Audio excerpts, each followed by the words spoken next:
Yes, that's right. Since this year's Calheon Ball is online, I know a lot of people wish we could meet in person, and we feel the same. Normally, this was a chance for adventurers and developers to celebrate together, so we understand that some of you may feel disappointed.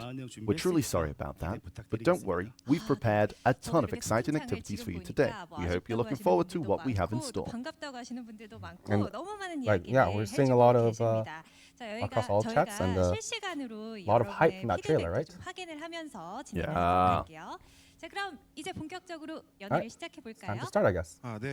Yes, just a moment ago, you all watched the new class trailer. Before we dive into a detailed introduction, let's start by watching a commentary covering Seth's basic info, followed by a look at her combat gameplay. I just need to see. Oh, no,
I don't like how she holds her sword in the middle.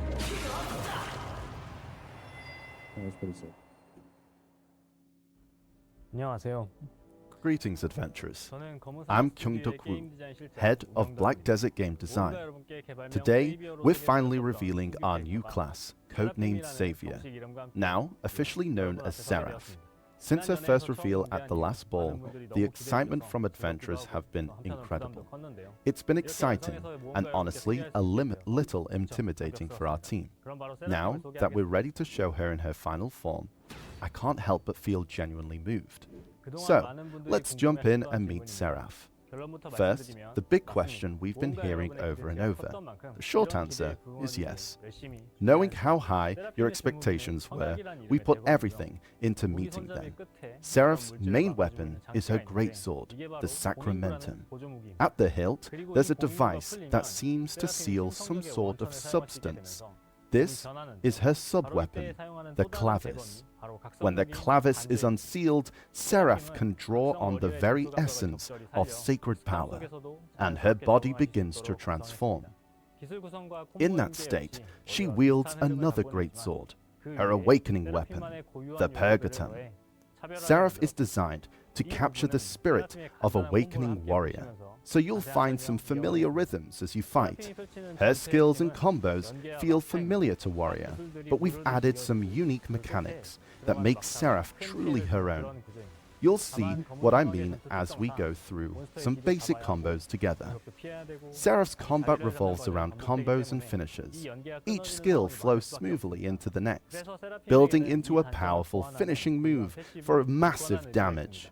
But as you all may know, Black Desert's combat is all about repositioning, dodging, and getting behind monsters, and that can interrupt your combos.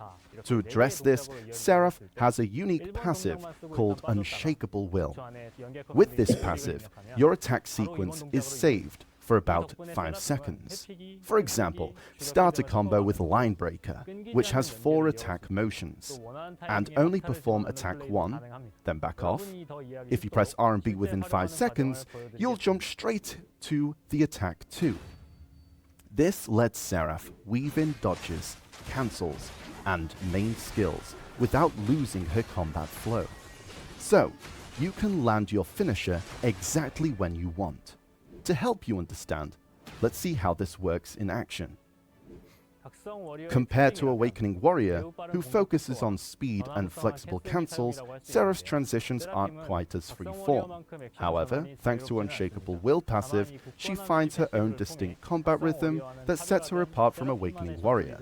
Since both wield the greatswords, it's natural to compare the two, but the lore highlights their differences even more. Seraph's mentor is Enslar, while a warrior's is Goyen. In fact, the two share the same sword arts lineage. Enslar's learned the greatsword directly from Goyen's grandfather. So, in Eastern martial arts tradition, Seraph and Warrior are like martial siblings. Since Seraph began her training first, Warrior is technically the junior. Goyen and the Warrior's greatsword style, shaped by a mercenary life, is raw and practical, whereas Enslar's and Seraph's, as knights devoted to the divine, emphasize form and style. Comparing their approaches is part of the fun. Now, Seraph is an Ascension class like Scholar and Deadeye, but unlike the others, her weapon doesn't change when using Ascension skills. As explained earlier, her base skills use her greatsword, and her Ascension skills use an even mightier version.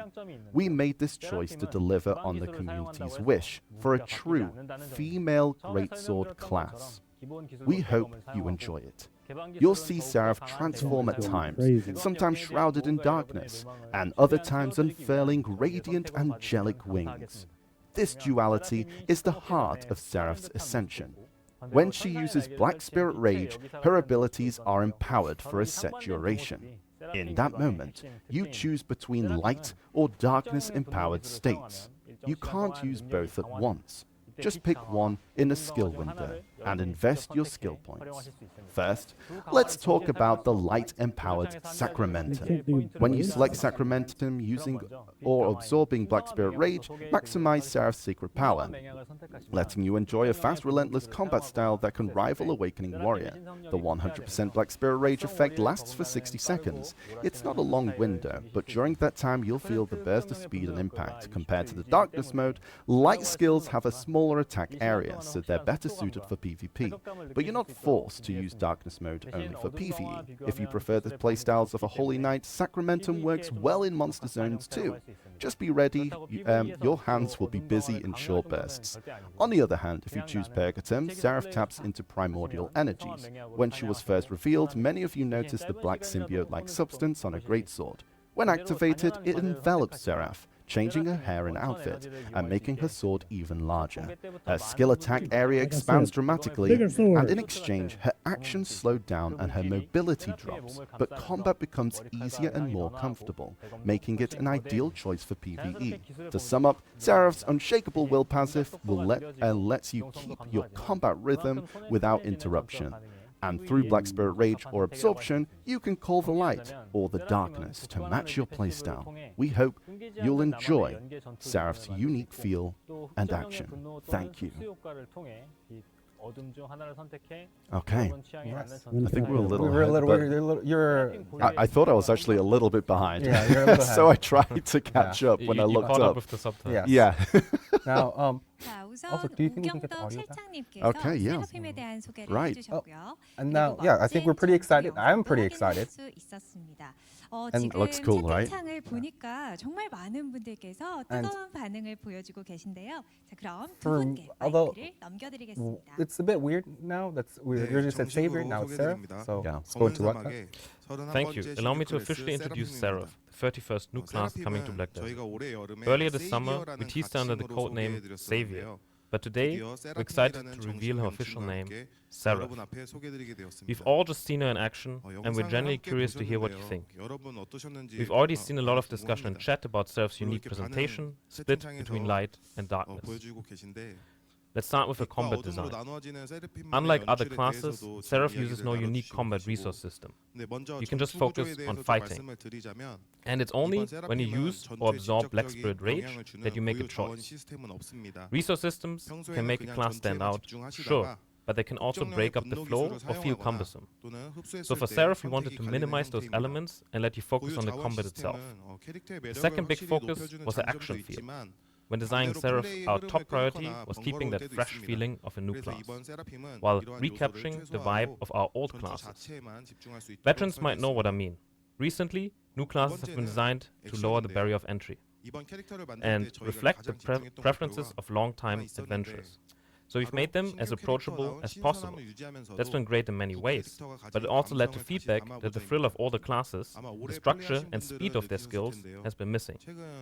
With bigger skill attack areas, flashier effects and easier controls, many adventurers have said newer classes feel too mage-like. We totally get where you're coming from. So with Seraph, we wanted to break away from the trend a bit. That's why we referenced Awakening Warrior at last year's Calheon Ball. We wanted Seraph's greatsword to shine with classic actions, including cancels and skills, all laid out in a way that feels tight and responsive. And with our Unshakable Will passive, we aim to restore the precise control and satisfying gameplay feedback in all the classes. Of course, we made sure her controls aren't too complex.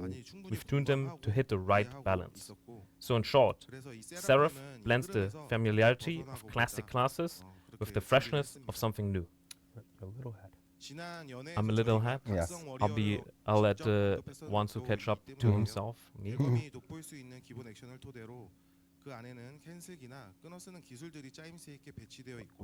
When am I caught up? Were you keeping up with the subtitles? Yep, no.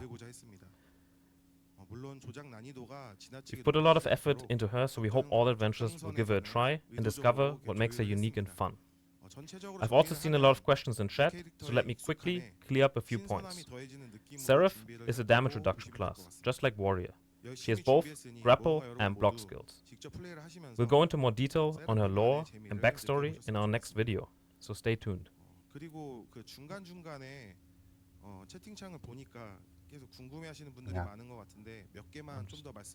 Yes. We're slightly in the future, chat. Yeah. Classic Laffy spoiling stuff once again, you know. But I'm no we have one more video actually waiting for us. We're going in on the we're in the future and backstory of the class very soon. Indeed. Roll the footage. Greetings, adventurers. I'm Jesse Ju, head of character and quest design here at Black Desert. It's been a while since we last connected, so it's great to be back with you all. Most of all, I'm excited to finally introduce Seraph, a class so many of you have been eagerly waiting for. You've just seen her combat in action. I hope you enjoyed the showcase. We poured our hearts into her story to help you fully immerse yourself in her journey. During development, we revisited concepts that have been shelved for years. If you visited the Holy College of Calheon, you might remember Valkyries wielding greatswords. And back during the closed beta and open beta, we considered giving Valkyries greatswords, but the idea was never moved forward. That was actually our earliest concept for a female greatsword class. The very first spark that became Seraph. Now, that vision has finally become reality as a playable character. Her main outfit reflects the history, blending elements from Enslar and Valkyrie's Innocentus outfits. Our goal was to make Seraph feel fresh while fading naturally into the ranks of the Holy College of Valkyries.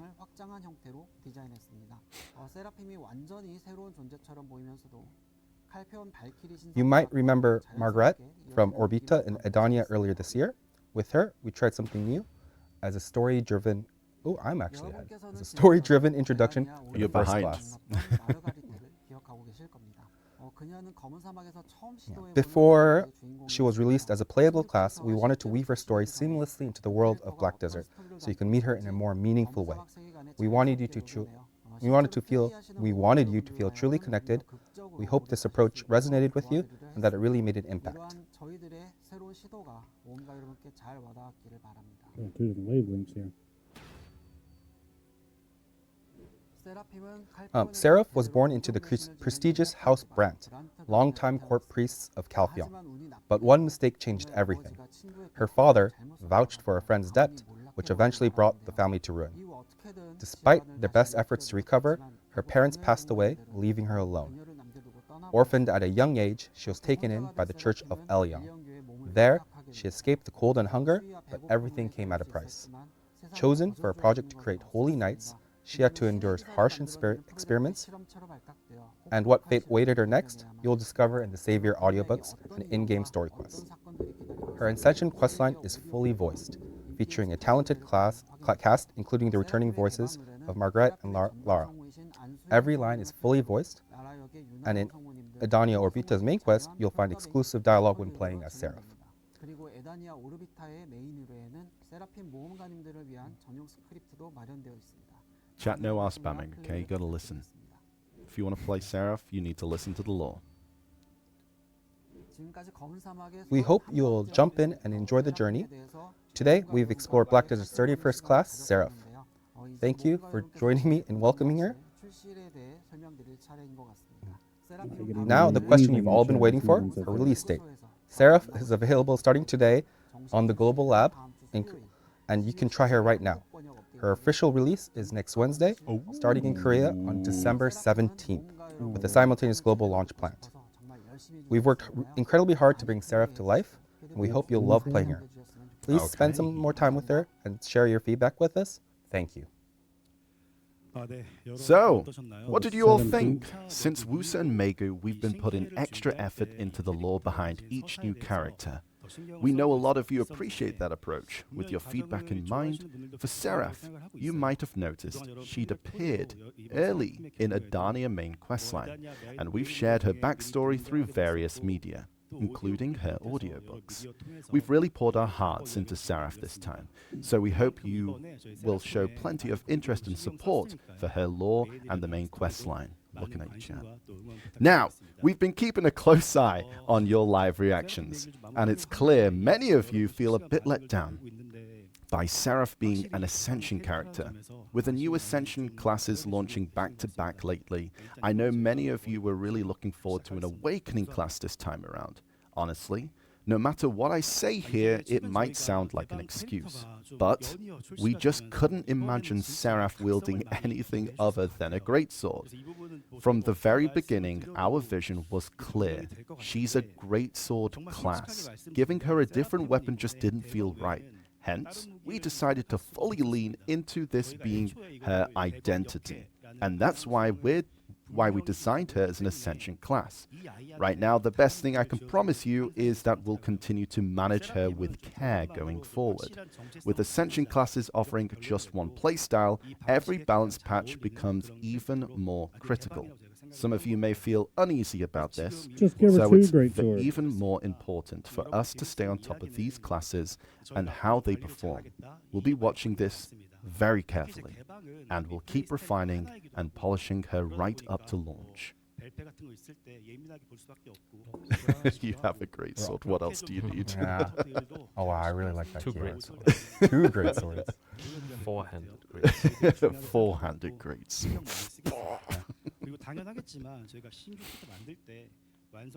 So much Oh, I thought I was on point with that, but then in the end, Our subtitle's a little far ahead.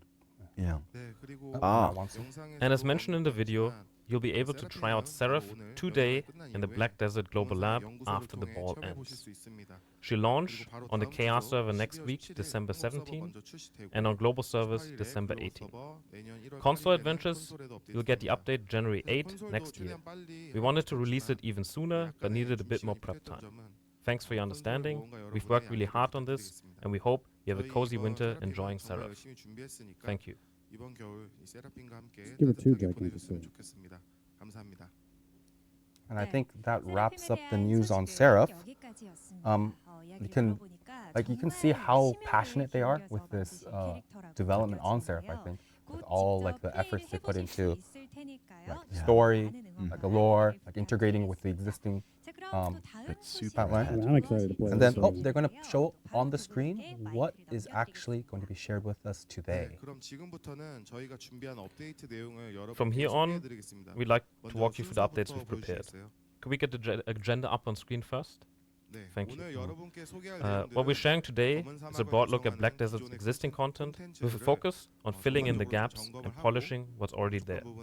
In short, it's about strengthening the foundation. Many of you told us new content is great, but please tidy up the existing stuff first. And we really do agree. Some adventurers may be disappointed by the lack of new content, but we believe this process is essential. If Black Desert is going to grow and take the next step, you can think of the combat system overhaul we did this summer as the start of that. Today, we'll continue from there and talk about our content 지난 여름 updates. 전투 시스템을 개편하고 정리하는 것이 그 시작이었다고 봐주시면 될 것 같고요. 오늘은 그 흐름으로 컨텐츠 개선에 대해 저희가 준비한 the 내용을 subtitles are zooming. 전달해드리겠습니다. You're getting spoiled by that. A lot of you have been wondering what the state of the game is after Adania and where things are headed from here. We might not go into every tiny detail today, but we'd like to share the direction we have in mind for Black Desert going forward. It's honestly a bit of pressure, but we'll do our best to explain what we've prepared.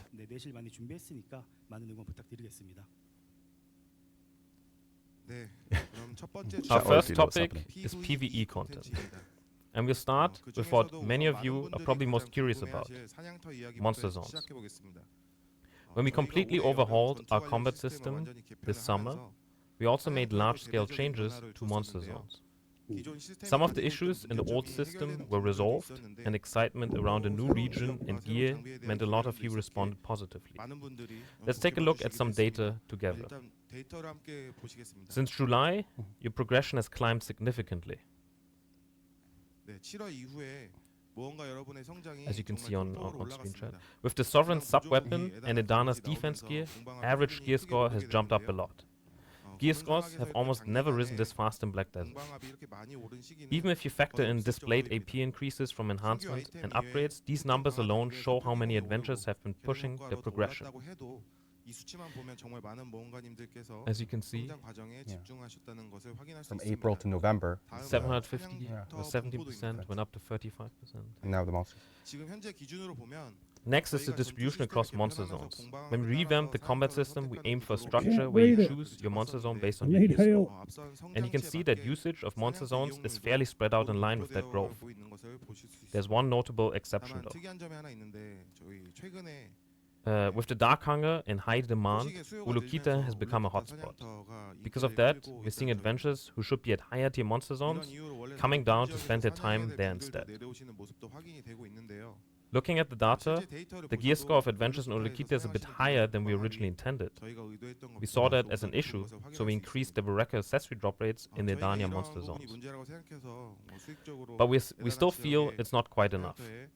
We'll come back to how we plan to address this a bit later. Aside from that, you could say that overall monster zones are operating roughly as envisioned. But if you ask whether this situation is good, I'd have to say no. In the end, what matters isn't the data, but how the game actually feels to you. If we look at your growth over the last 6 months, we can see you've progressed much faster than we expected. Of course, we did make some forecasts based on past data, but maybe because it's been so long since new gear was added, you've grown even faster than we anticipated. As a result, we're now in a situation where geared up adventurers have fewer monster zones to choose from. On the KR server, one of the top tier zones, Tenebraum, is being played by about 13% of all adventurers, and Zephyros by about 7%. And since many of you are still progressing, this shortage of top-tier adventurers is likely to continue. As you can see on the data. 그리고 지금도 많은 분들이 더 성장하고 계시기 때문에 최상위 모험가 분들의 사냥터 선택지가 계속 부족한 현상이 Sorry, I'm trying to No. speak slowly. Yeah, no, I mean, we also need to try and match the subtitles as well. Okay, as we just mentioned, within the new progression structure we've built, your goals are meant to continue step by step by climbing stairs. Right now, since Adania Part 1 is where things stop, those at the top definitely have fewer clear goals to chase. And if they go to a lower monster zone, they naturally lose out. So many of you have voiced frustration about this, and we also see a lot of requests to remove the max AP limit. But the data shows many adventurers still have room to grow.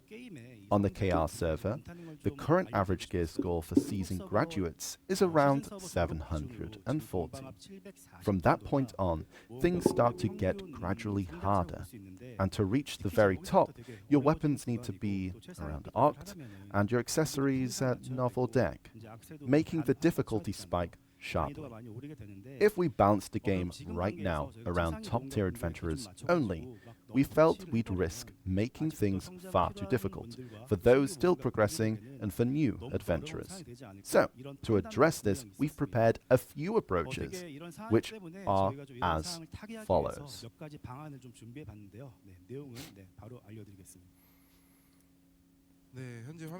As you can see on screen, we're looking at three main directions.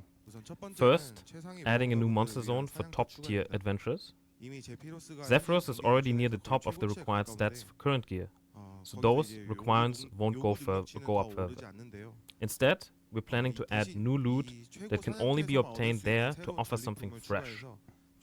Our goal is to give those of you who've reached the highest level of gear more fun options to choose from. Second, as mentioned earlier, we'll be strengthening benefits for existing adventurers who still need to progress.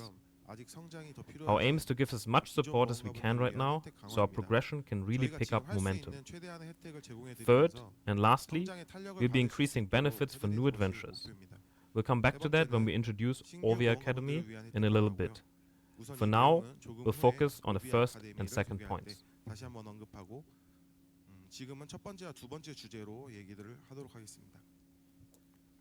Let's start by talking about top-tier monster zones. Our goal is to expand the variety of top-tier zones, and we'll begin by reworking some beloved existing zones into top-tier ones. Today, I'll introduce two of them, Star's End and Sakraya Underwater Ruins Abyssal. Both zones were once favorites among adventurers. Star's End stood out for its style of knocking down monsters and using down attacks. The Abyssal Zone had a dungeon-like feel, filled with ancient weapon monsters, and after the rework, these zones will require 395 AP and 460 DP, matching Zephyros. And it's not just stronger monsters. We're adding new mechanics and unique features for each zone. We've tried to give it a true top-tier feel, while keeping the down attack gameplay. When designing Edania's Part 1's monster zones, being the toughest at the time, we tried to make sure adventurers didn't face too many extra hurdles. That's why we used a low movement style with built-in brakes during combat. Many adventurers liked this, but the similar structure across zones had drawbacks. We understood this. For Star's End and Abyssal, we're giving them a distinct style from Edania, and we hope these will provide a fresh options for experienced adventurers. For now, we're preparing these two zones, and you might feel they're not enough, but more are in the works. We'll share details when they're ready. Now, let's discuss new regular monster zones. Since Sakraya Underwater Ruins Abyssal is getting a rework, we're also updating Sakraya Underwater Ruins Upper. This zone was known for the rich Merchant's Ring pieces, but with only 200 recommended AP, it felt underwhelming. So we've raised the recommended AP to 300 and reworked the overall structure. With the higher AP, we've boosted the ring piece drop rate, so crafting the ring's merchant ring isn't any harder than before. Next, a new... There we go. Nearly spoiled. Next, a new party zone in Edania. It's near Zephyros Castle. Designed for 3 adventurers to team up like Dark Seeker's Retreat, it has multiple points for players to rotate through in battle. Required stats are 380 AP and 440 DP, similar to Orbita. Oh, let's go. Party monster zone. Let's go. Okay. Black Desert's mostly focuses on solo zones, and we'll continue that approach, but we know many enjoy party PvE. and we want to keep those party zones alive, okay? After Olin's Valley, there were no new ones until now. We're adding more party-based zones to give you extra Monster Zone choices. And speaking of party zones, last year we announced updates to Gaifin Russia Temple and Miramok Ruins with Dekir's Lantern. Today, we can finally show you these changes that were never cancelled, Chad. Miramok Ruins Get ready. was famous for its high EXP gain, a nostalgic spot for helping friends and guildmates. Gaifin Russia Upper has been popular during treasure events. With Dekir's Lantern, Gaifin Upper will require 370 AP and 440 DP, while Miramok will require 350 AP and 427 DP. And you can see both of them on screen. And there we go. I think some of them have already seen these. Yo, looks kind of familiar. For adventurers still growing, these zones bring more chances to team up and fight together. We hope you'll have a great time. Yeah, our stuff has Thanks a for little being bit of the patient, future. Chad. Yeah, sorry about We that. appreciate It's been that. a long time coming. Yeah. Now, let's move on to loot. Loot! We've been exploring ideas for top-tier zone loot, and here's our plan. Top-tier monster zones are becoming an official category in the Monster Zone info. It's not just a label. They'll be properly categorized. For now, the reworked Star's End and Sequoia Underwater Ruins Abysso and the Zephyros Monster Zone will be the three top-tier zones. And they'll stay that way for a while. If new zones with higher stat requirements are added, the top-tier label will move to them. For example, if zones A, B, and C come out with the highest stats, the current three will become regular zones. And A, B, and C will be the new top tier. Nice. We choose the system for a clear reason. Exclusive drops will only come from top tier zones, making them truly special. Combined with the highest profits these zones offer, the exclusive drops make the loot truly worthy of the name top tier. Oh, sounds nice. Okay. We Tell also me more. plan to add more exclusive drops in the future as needed. The first exclusive drop is Corrupt Oil of Immortality. Previously obtainable through seals or events, it's hard to craft and thus always in high demand. Now you'll be able to obtain it directly from top tier zones. This means high-level adventurers can craft what they need and sell any extra on the central market, becoming the market's sole supplier. For the second exclusive loot, let's watch the video in probably 30 seconds. I Once it's caught up to wonder, me. what could it be? 최상위 모험가분들은 앞으로 본인이 필요한 것들은 직접 수급하실 수 있게 되고 또 남는 거는 통합거래소에 등록을 해서 And I wanted to make sure we said sole supplier. Yeah, yep. 그리고 두 번째 전용 전리품은 준비된 This is actually real 먼저 nice. 보고 설명 이어가겠습니다. Let's have a look at the video.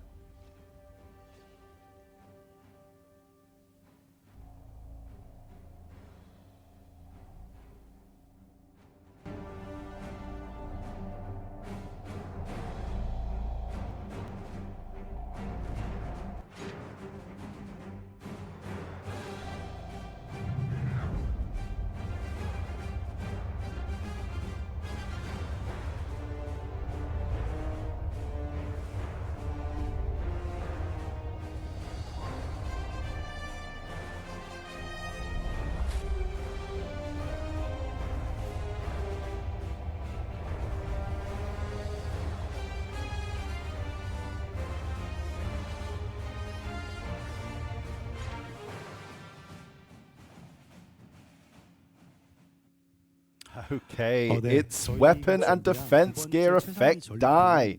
You may recall when we introduced a feature to change your weapon's effect color. The quality wasn't up to our standards at that time, so we held it back. Still, it felt like a waste to drop the idea completely. This time, instead of letting you freely choose colors, we've selected specific ones and fine-tuned the quality for each. Currently, we have two colors ready. Red and purple. These dyes can be obtained in top-tier monster zones. Red is for the sovereign weapons. And with purple works on both sovereign weapons and Adana defense gear. Adana defense gear is already red, so obviously it won't work on that. For sovereign weapons, not only does the effect change, but parts of the weapon's appearance also change. So, we think you'll love it. You can get the complete dies directly or collect fragments to craft them yourself. Both the die and its fragments can be traded on the central market, so you can use them or sell them as you wish. Effect dies don't offer the full customization of the original idea, and gathering materials will take effort, but we ensure they'll be top quality. Aside from red and purple, other colors will be equally rare and introduced gradually through top-tier adventurous zones. So more is coming, chat. We appreciate your patience. We understand. But, you know, Yeah, at least it's I think everyone's been waiting for this Yeah. for a long time. I swear, purple, Zethian's color, and underwater, Just give me red. insane. Beyond these two exclusive drops, we'll keep adding loot and improving basic rewards. We know some may feel it's still not enough. We understand, and we're working on more incentives to keep you motivated. We made big changes this summer, some of them still ongoing, and there's still room to improve. It's still a work in progress. We'll keep refining content to fill the gaps. It's important that top-level adventurers feel rewarded, but we won't make the gap impossible for others to close. For current and future content, we'll balance the fun for veterans with opportunities for those catching up, ensuring a fair and enjoyable experience for all. 그렇다고 뒤에서 따라오시는 분들이 감당 못할 만큼 또 격차가 벌어지는 거는 원하지 않는 모습이기도 합니다.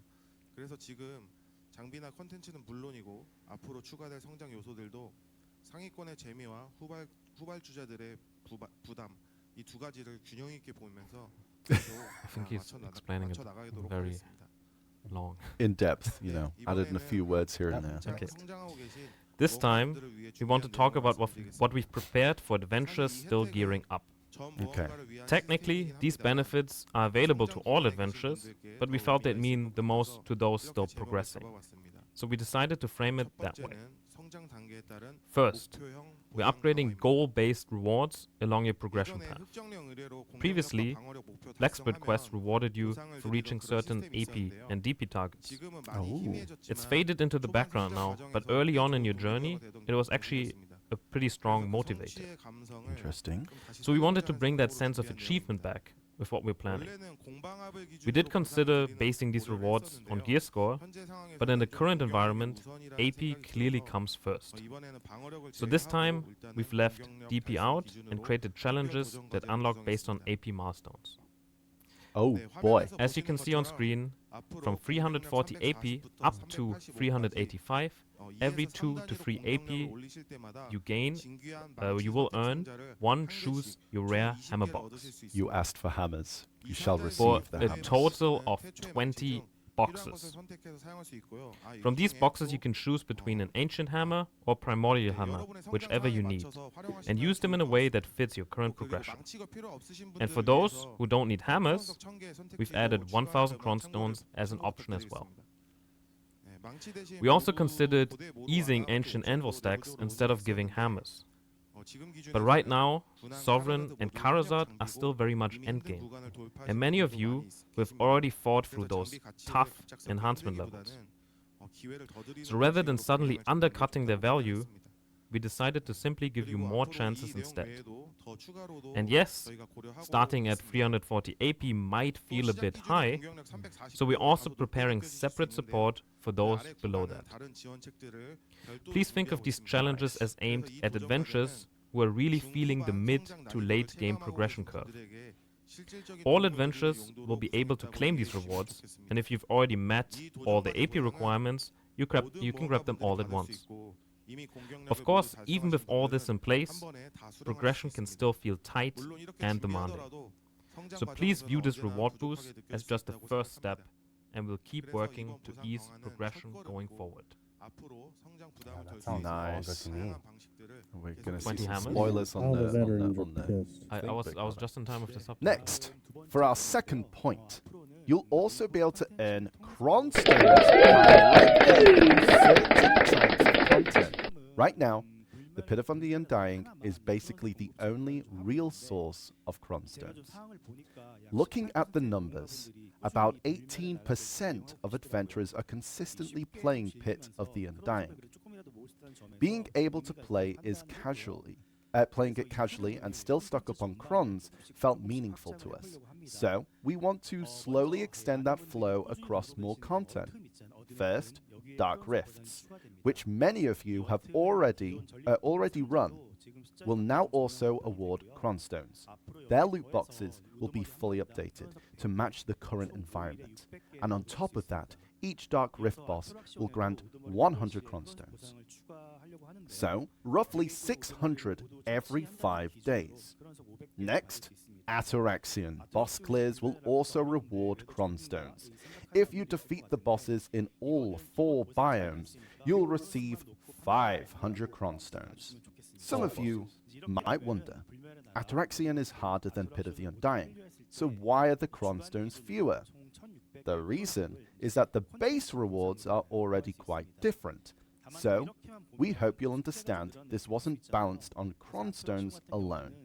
With these changes, if you clear Pit of the Undying, Dark Rifts, and Ataraxian, you'll be able to secure a total of 1,600 cronstones per week, just from content rewards. But seen this way, it might feel like we're just adding more to your routine. So, for Ataraxian, we'll be changing how weekly clears work. Right now, you can get the weekly reward twice, but going forward, you'll only need to clear Va, Seeker, Yolu, and Oz once a week each. And we'll combine the 2 rewards and boost them to fit the current environment. We also want to streamline Ataraxian's difficulty settings. Right now, it's split into 3 tiers: Season, Normal, and Elvia. But data shows that outside of Elvia, almost no one is running the others. So we felt they were only adding confusion. We'll be removing all but the Elvia difficulty. But we'll drop the Elvia label and simply call it Normal. In short, everything will be unified into a single difficulty. Along with that, the matchmaking system for the former normal difficulty will also be removed, so please keep that in mind. Cronstones are an extremely important resource for growth. Of course, even with everything we've just outlined, these new additions won't suddenly change everything overnight. But, as they say, getting started is half the battle. So we want to start here. Then, as we watch things play out, if more is needed, we'll make gradual step-by-step adjustments over time. Next, I'd like to talk about world boss updates. Right now, up to 4 world bosses can spawn at once, which we feel is a bit too much. For Morning Light bosses, since you only need to beat them once a week, participation tends to drop as we get close to reset. To address this, we're adjusting both the spawn frequency and reward structure for world bosses. First, if you look at the new schedule, you'll see that going forward, a maximum of 2 world bosses will spawn per time slot. In exchange, we're increasing the rewards and raising the spawn rate for awakening bosses like Bloodstorm Nuva and Stormbringer Kuranda. For the schedule, we've based it on past boss subjugation data and boss popularity, but we understand that the actual experience may feel different. That's why we'll keep tweaking the schedule after release until it lands in a good place. We're also removing the weekly quest system for Morning Light bosses. Now you'll get rewards every time you defeat them, like other bosses. However, Garmoth will still use the existing system, so please keep that in mind.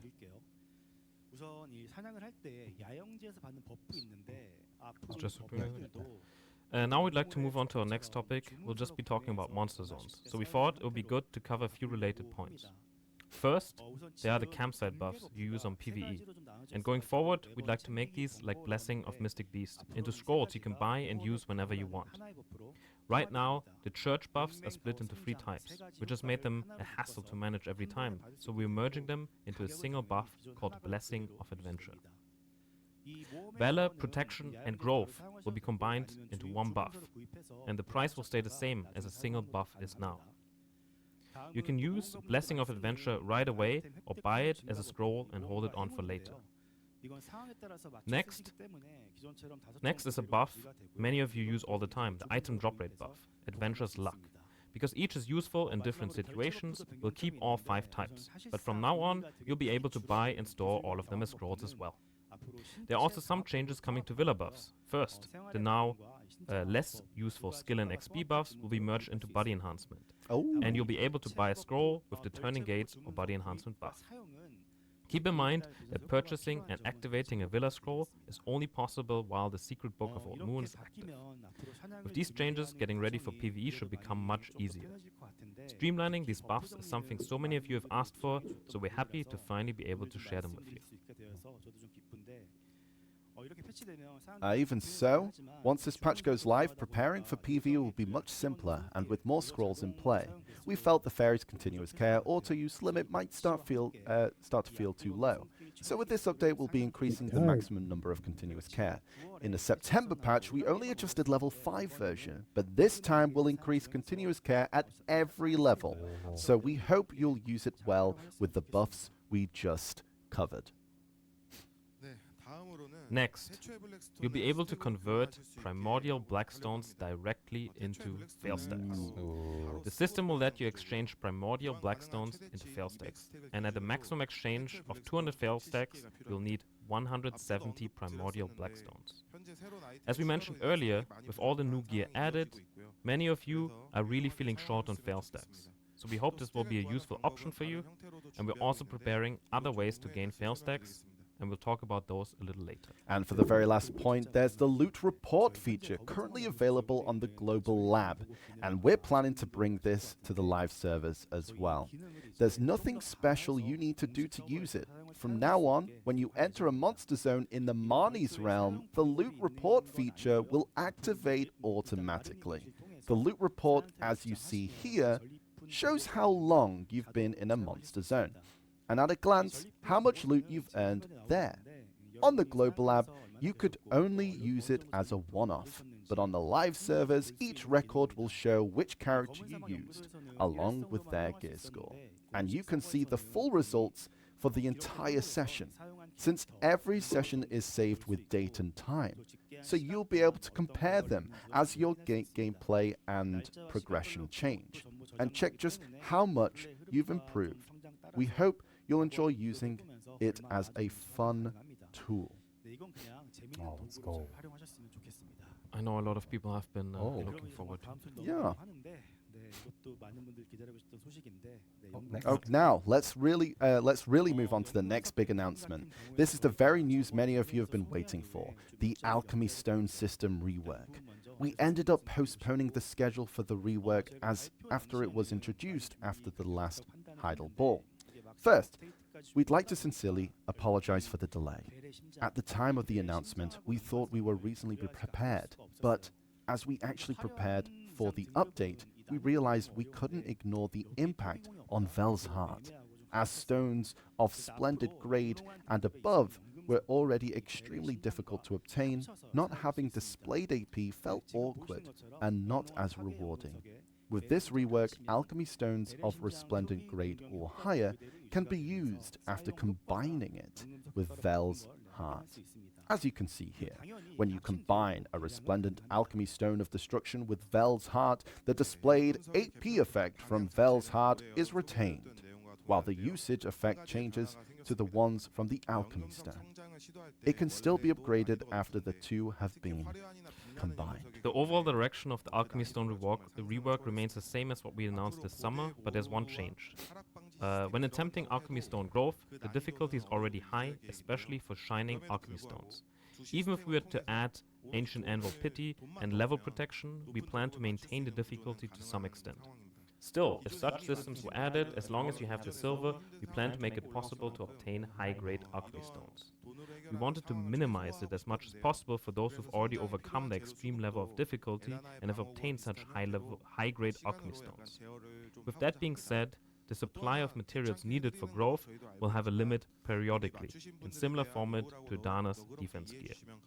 It may feel like an inconvenience to some of you, but we wish to respect those adventurers who have already completed theirs.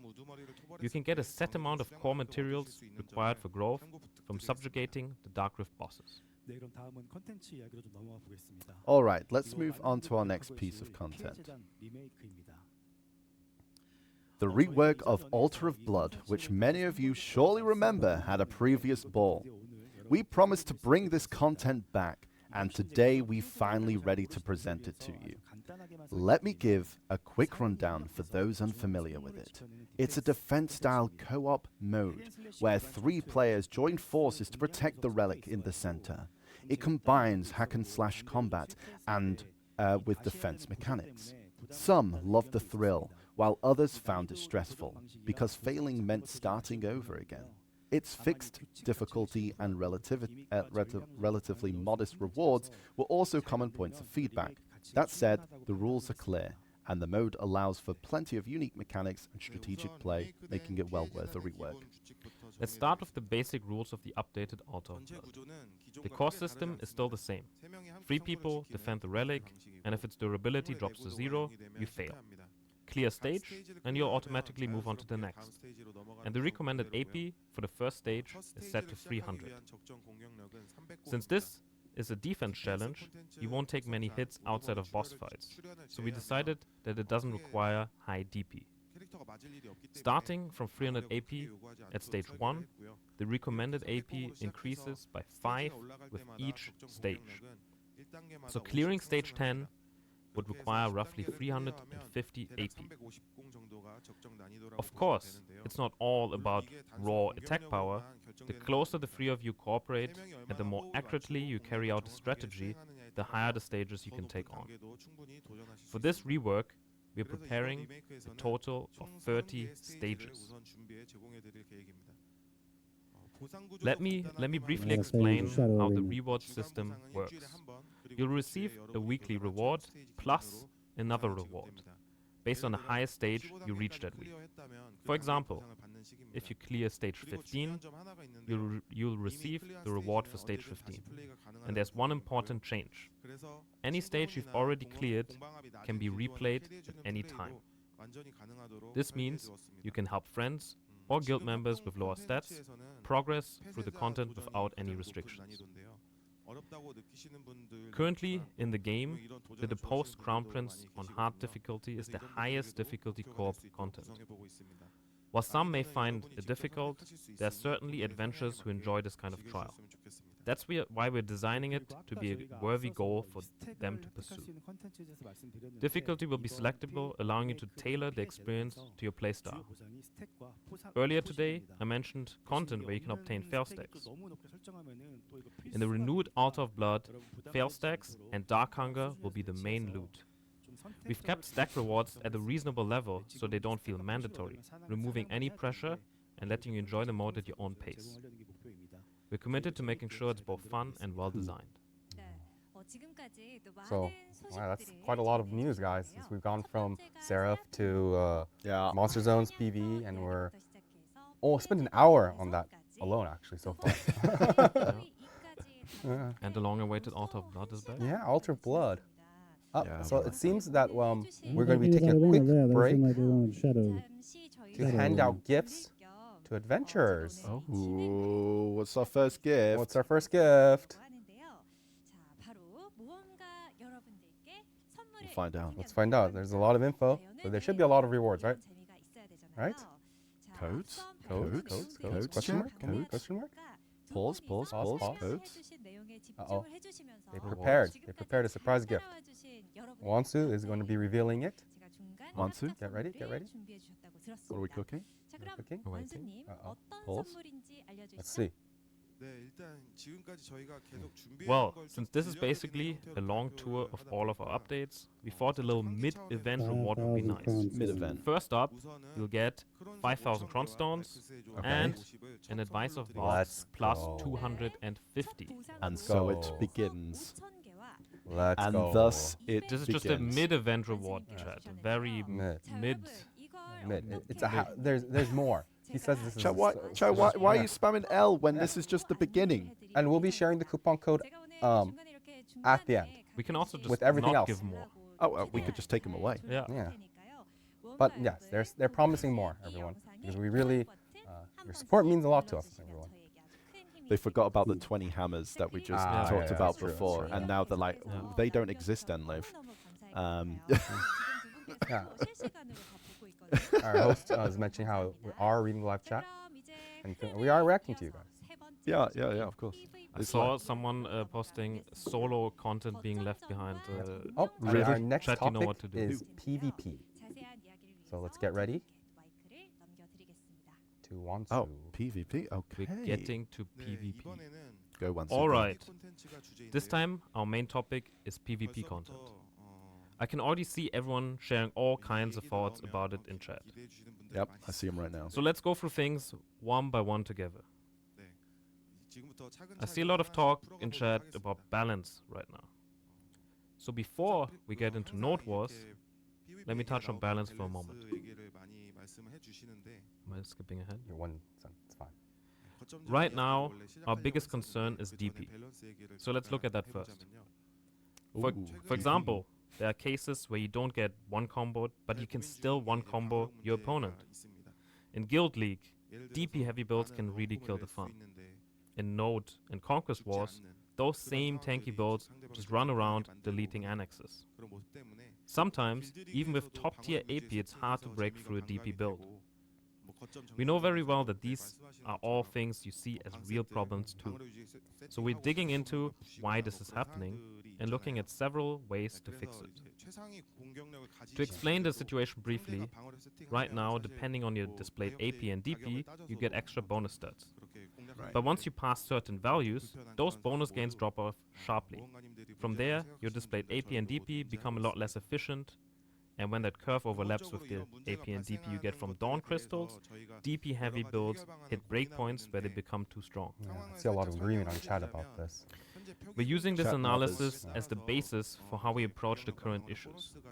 We'll nail this down as quickly as we can and first share it on the global lab before rolling out the changes. Nice. I see a lot of agreement. explain. Yeah. Yeah, DP rock meta has been... Yeah, We're aware. we're addressing We it. are aware. We are looking into it. So this is like the start, and yeah, all the full details will be on the global labs, but the kind of logic is that, hey, the crystals and the kind of synergy there Yeah. is an issue there we want to look at. Yeah, keep your eye out, chat. We'll keep looking at your feedback on that as well. Thank you for the patience as always. Okay, so then continuing on, let's move straight into Node Wars. First, if we look at how you're enjoying Node Wars in each region right now, you can see, just like on this slide, that the way Node Wars play out differs quite a bit by region. Yeah, you can see how there's Yeah. a lot of occupation, While- construction in our Yeah. NAEU and not so much in.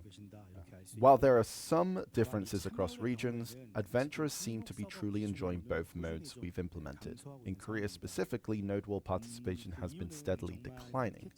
There are a lot of reasons for that, but overall, the experience itself, especially motivation, needs work. So we're planning 3 main improvements for Node Wars. First, we'll refresh combat flow by adding new Node War regions. Second, improving the rules and overall convenience. And third, strengthening the rewards. Alright, let me go through these one by one. First, we're adding new territories to Node War. Those will be Ulukita and Edania. Both regions have distinct atmosphere and the vistas alone are beautiful, so we think they'll give you a fresh feeling in Node Wars. If we followed the original order after Kamasilvia, it'd be Odolita or Drigan and then Mountain of Eternal Winter. but when we actually tested them ourselves, we found them too much rough terrain and too many obstacles, which made it hard to have smooth, large-scale node wars there. So for now, we've chosen Ulukita and Edania as the territories that feel the most suitable for node wars. When you look at Ulukita's terrain, the first impression you get is how wide and open it feels.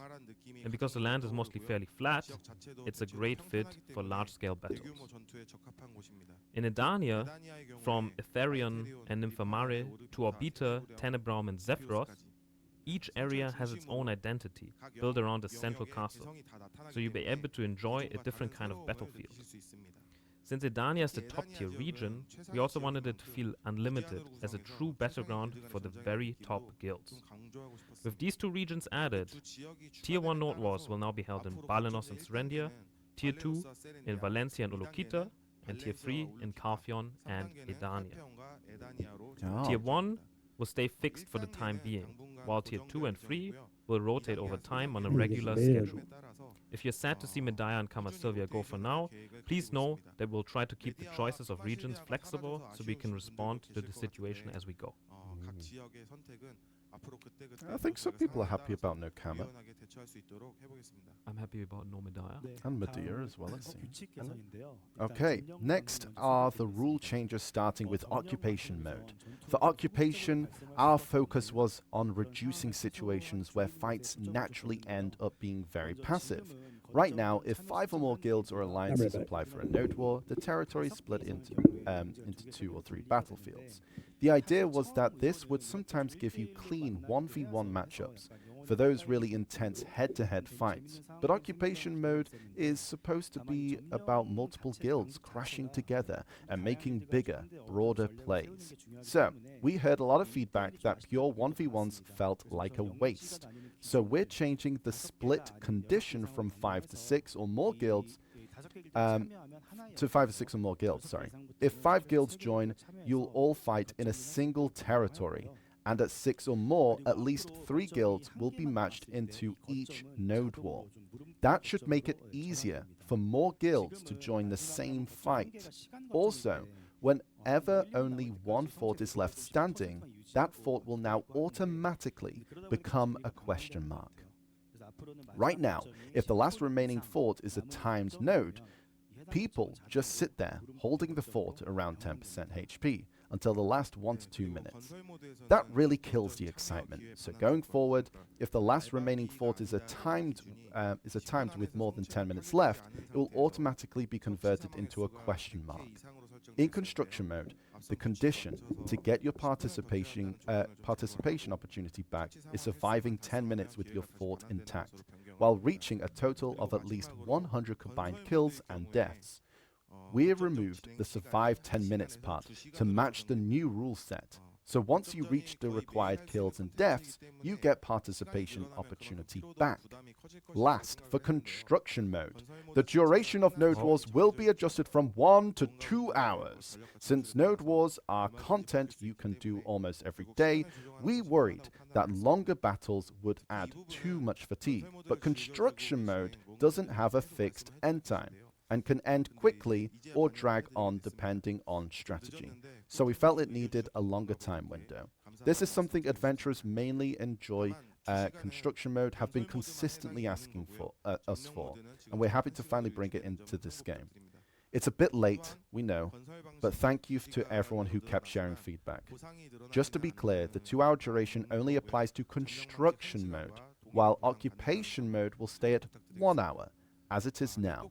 And even with the 2-hour construction mode, the rewards will not be increased. They'll be the same as the 1-hour occupation mode rewards. Besides these big rule changes, we've also got some smaller QoL tweaks. First, pings placed on the world map. In the future, your alliance members will be able to see them too. The ping system as a whole needs more work, but we wanted to fix the worst pain point first. In restricted node wars, there's also an issue with the injury system. Damage was being taken from your max HP, instead from the capped HP. We're changing it so injuries used capped HP as intended. You'll also be able to pick which guild elephant you take out, and use guild rally skills even in the desert. When placing traps, before your character starts the animation, you'll now see if that spot is valid or not. Chat system messages about guild and alliance actions will also be expanded. For example, kills with the flame towers or Hwatchers, or hits and destroys on forts and annexes with cannons will each have their own message for those cannoneers and Hwatcher gunners. That's so funny, it would be hilarious. You'll also see alerts when construction starts and finishes for each annex building. So it'll be much easier to see what more of your guild members are doing. And like in Guild League, where you get killstreak notices, we'll add killstreak notifications to Node and Conquest Wars too. Finally, the third pillar is improving rewards. First, we're raising the base rewards for winning Node Wars. On top of that, there's an honor award, the Resplendent Medal of Honor. This item was meant for adventurers who play the content regularly, so they could trade it in for various useful items. Right now, though it's really not doing the job, so we're completely reworking the system at this time. Let me first show you the new exchange list. It's split into one-time family exchanges and weekly resets, plus items you can trade for any time. With items like the Secret Scroll of Pure Equilibrium, 350 fail stacks can be obtained once per family through these trades. The weekly reset list is also filled with everyday essentials. We've also added new titles tied to Node War roles, like Cannon Operators, to give you more variety. Of course, you probably won't wear them during actual Node Wars, but you can equip them as a funny fake title, or show them off when your guild gathers. One thing to note about the list we've showed is that it won't be available for your existing medals. You'll only be able to use medals issued after this update. There are simply too many medals already in circulation. So, for fairness, we had to make this call, and we hope you understand that. In return, we'll manage the system much more tightly. The Medal of Honor exchange list will reset once every year, and at each reset, new items will be added to the lineup. These medals are used not only in Node Conquest Wars, but also in War of the Roses, so we'll manage them carefully. And one more thing about the old medals. You could exchange them for secret book guild tactics. We're going to retire those with this update. They were originally added as one way to encourage Node War participation, but now they're a barrier, so we'll remove the guild tactic system itself and clear out all the related personal skills as well. Going forward, we'll focus more on class, core, power, and balance. That's it for the reward changes. Of course, rewards do need to keep going up over time, but we want to focus even more on how the content actually feels to play. For Node Wars, we see that experience in two ways. First is the overall feeling for adventurers who are out there participating. Second is what it feels like for the people leading each guild or alliance and preparing for Node Wars.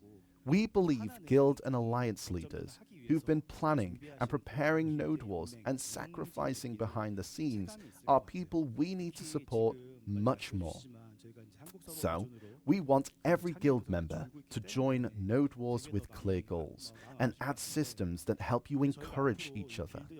As a first step, we've reworked the Node War results screen. Right now, that screen mainly just shows win or loss, KD, and simple count of structures destroyed. With so little information after the war, it's hard to even know what to talk about. In Guild League, a lot of data is saved, so there's plenty to review and give feedback on. We want the Node War results screen to move in the same direction. As each of you carries out your role, our goal is to capture as much of that as we That can. sounds really interesting. Am I ahead? Talking point, yeah. Okay. With richer information like this, you'll be able to share feedback after the war and build let's do it even better next time kind of mood, which we think will really help. Of course, these stats alone may not become a perfect tool for guild masters or shot callers, but having solid basic data is what lets everyone move forward together. So we'll keep adding more useful stats that all Node Wall participants can enjoy. And above all, for our guild officers who always work so hard, we'll keep looking at additional ways to reward them. It's like sometimes, hey, there isn't anything to talk about after the war. And it's just like, Yeah, actually, I mean, I wonder what kind of stats will be there. Yeah. Some people will be farming some stats. Yeah. Oh no. Oh no. Upper management are going to know about my my lack of damage. Didn't meet the KPI. This cannoneer has hit 0 targets. And I think we're actually going to get Conquest. Next up, we have Conquest War updates. Currently, offensive guilds face a major challenge. It's nearly impossible for a small group to successfully siege a castle. To overcome this, guilds have been forming alliances just to stand a chance. On the other hand, defenders now regularly face overwhelming numbers, making it extremely tough to hold the line. While we've tried various patches to address this imbalance, it hasn't been enough to really fix this issue. As a result, we've seen a rise in defenders giving up early, and in some regions, Conquest Wars aren't happening at all. Since Conquest War is a core PvP content alongside Node Wars, we sincerely apologize for letting the state drag on for so long. So we're completely overhauling the rules from the ground up. First, let me outline our direction for improving Conquest Wars. For attackers, we want to minimize the hassle of having to constantly form alliances. For defenders, we're aiming to make the defensive process more engaging. So even if you lose, your efforts still feel meaningful. Here's a quick rundown of the new rules. Conquest War now ends immediately once the defending command post is destroyed. The guild with the highest conquest score becomes the new lord at the end. All other participating guilds will receive tiered rewards based on their scores. This means attackers will no longer have to worry about endless fights after the command post has been destroyed, and more guilds can participate without fearing total defeat. Simply joining the fight and doing your best will earn you rewards for your performance. Defenders will aim to hold out as long as possible, while attackers will race to destroy the command post as quickly as they can. I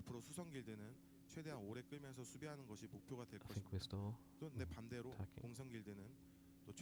Let him finish, chap. Let him finish. Let's move on to the next update. Let's have a look at the video.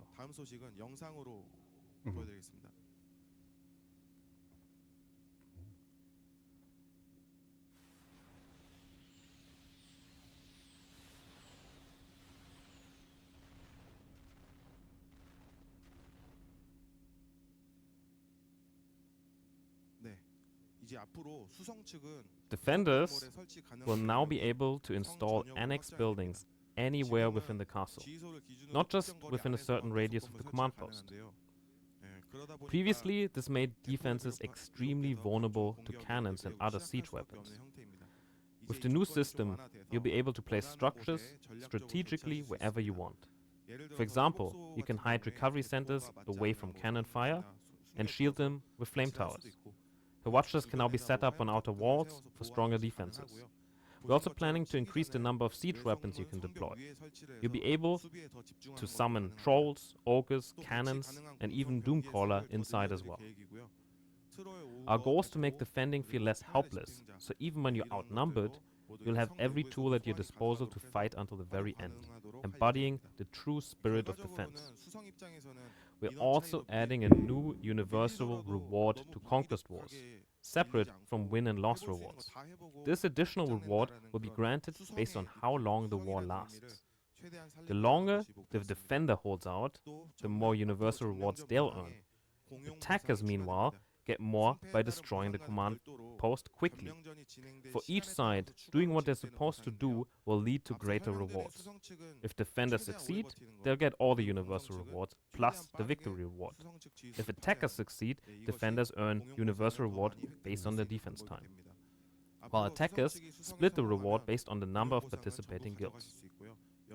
In short, rewards will now be distributed according to both the duration and intensity of the conquest, giving everyone a fair shot at earning something for their efforts.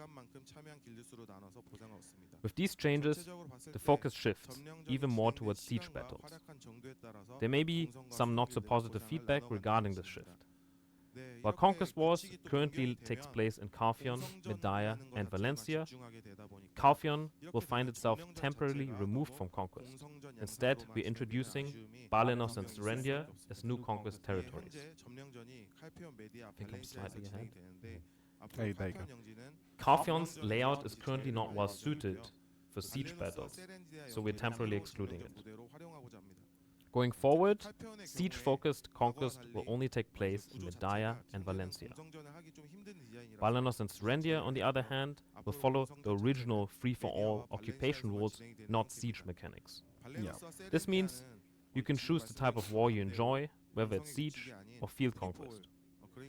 Now, let's Get ready. have a look at the rewards.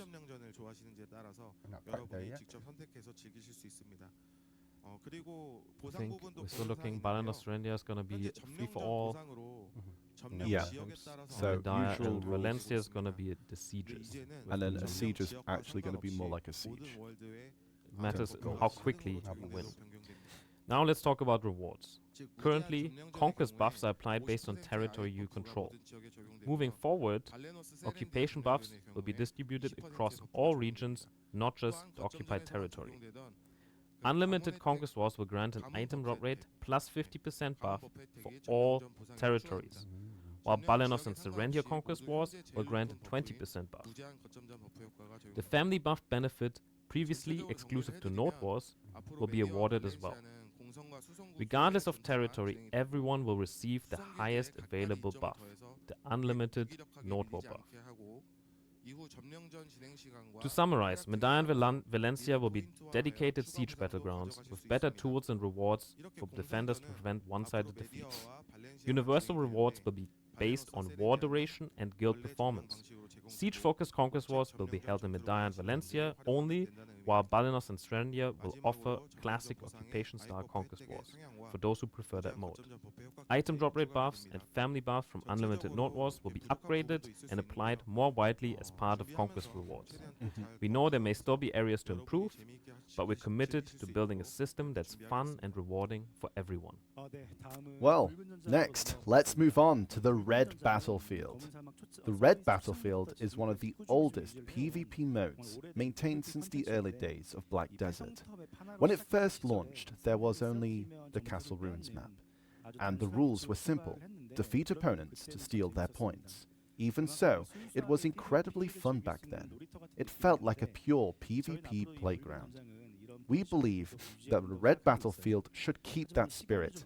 However, participation has declined over time, and many adventurers have voiced disappointment. One common request has been better rewards, and honestly, that's fair. We've improved rewards several times already, but here's the challenge. The Red Battlefield is meant to be casual, something you can join without pressure. If rewards get too high, it could turn into a win-at-all-costs competition. That would require more rules and restrictions to prevent abuse. So until now, we've kept rewards modest. This time, we want to improve the environment without losing the original intent. First, we're updating the matchmaking system. Currently, adventurers must manually choose a Red Battlefield channel and start the matchmaking. This spreads adventurers across channels and reduces matchmaking efficiency. Multiple channels were meant to help guilds play separately, but now they cause delays. Going forward, channel selection will be removed. Like Arena of Solare, you'll simply queue up and enter automatically once enough players join. Rewards will also be improved, but first, we'll introduce minimum participation requirements. If some join only for rewards and leave early, it ruins the fun for others. So, rewards will require meeting certain criteria such as kills, deaths, damage dealt, damage taken, and in Valencia City, occupation contribution. We'll share full details before launch. If these changes work well, we'll add 2 new reward types, honor rewards and long-term rewards. Honor rewards will be tied to a new ranking system. The current ranking system is outdated and not very meaningful. Since you use your own gear in Red Battlefield, some adventurers go all out with the buffs to win. We want to honor those efforts with special recognition and rewards. Long-term rewards will work like the cumulative challenge that was first introduced in Arena of Solare, offering rewards for cumulative victories over time. They're designed to reward adventurers who regularly enjoy the Red Battlefield. But please note, these additions will come gradually once the new system is stable. That sounds exciting. So yeah, so once we find out that it's at the point that we like, that's when we can actually get the rewards in, right? So people don't just go in, dip out, yoink the rewards. And also making sure people get to play RBF when they Yeah, want to play exactly. RBF. Yeah. Yeah. We understand people obviously really want this though. So we appreciate your patience. Now, let's move on to Arena of Solare improvements. Okay. First, point distribution will change. All ranks will earn similar points for a win. The points lost for a defeat will vary by rank. This means you can progress steadily by playing often, even if you're not highly skilled. However, higher ranks will require a win rate above 50%, so only skilled adventurers can maintain top ranks. This change aims to reduce the stress of losing and make Arena of Solare more approachable and fun. But if we only do this, there's a concern that some adventurers could reach high ranks simply by playing many matches without focus on skill, which could hurt the gameplay experience for others. To prevent that, we're adding an MMR system. This MMR system will give you huge bonuses for placement matches or winning and losing streaks to quickly help you find your true rank. Using Arena of Solare last season's win and loss data, we ran simulations with the new scoring rules. In the last season, most adventurers stayed near the starting score of 700, with far fewer reaching the higher ranks, as you can see on the screen. You could see climbing ranks was difficult. With the new system, ranks are spread more evenly, but there's still only a few at the very top. Our goal isn't to let everyone reach the top by playing endlessly, but to make the content more approachable and enjoyable. Ah, so this is after. Is after. I'm letting the ones who catch up to me. As you can see, this is the new and old overlaid onto each other. Yeah, yeah. The MVP and ace selection formula will also change. You've probably had those moments, pulling off a near hard carry, yet still not getting MVP. Damage dealt will now count toward MVP and All ace, the time. making the process fairer. I think you're not MVP. We've also added a HUD to better track allies in matches. If any ally is hit with a CC, their direction and status will appear on your screen so you can respond quickly. Additionally, some adventurers have shared feedback about voice chat. Before, you had to turn it on manually when you joined. Now, voice chat will be on by default, but your mic will stay off, unless you switch it on yourself. So you'll be able to listen by default. We understand this might be inconvenient for some, but we'll try out the season and make changes if needed. All these improvements will be ready for the upcoming Arena of Solare season. That's We're nice talking though, about so voice they chat stuff. automatically can just Yeah. listen in. You're there like trying to Always, get them in chat like, just listen please, I beg. It's always annoying joining into a match and then you have someone that doesn't join voice and you can't talk to them. Or forgets too, yeah. Yeah. So that's nice, it's nice. We like that. We like that a lot. Definitely. Okay. Now Roar the Rose is Okay, next up, let's talk about War of the Roses. First, I'd like to share an update on where things stand. As you know, War of the Roses is a large-scale content mode where the leading guild teams up with a third legion for an all-out showdown. Because of its scale, the leading guild shoulders a lot of the burden. Just as many of you have pointed out, there's a ton of prep work before the war even begins. And once it starts, the leading guild has to coordinate strategies all over the battlefield. In practice, this means they end up handling all the tough tasks and are often don't get to actually enjoy the fight. As a result, sometimes War of the Roses barely takes place, or doesn't happen at all. Clearly, there's a lot that needs to be improved, and today I'll cover some immediate changes we can make. And for the areas that still need work, we'll share more details once we're ready. First, we want to make the battlefield more focused by scaling it down. If you look at the current War of the Roses heat map, you'll see the most of the fighting happens in the central and lower portions, while the upper part sees almost no action. Still, because capturing the Sanctum is necessary, the leading guild often has to sacrifice themselves to push up top, sometimes even running PvE builds just for that purpose. Going forward, we plan to remove the uppermost portion from the War of the Roses. The goal here is to reduce the distractions and help everyone focus more on combat. Second, we're making adjustments to overall balance. One of the biggest factors currently deciding victory is the Spirit's Blessing effect, especially the monster damage reduction, which is just too strong. The side that gets this effect ends up with a massive advantage, so we're going to cut the core monster damage reduction effects in half.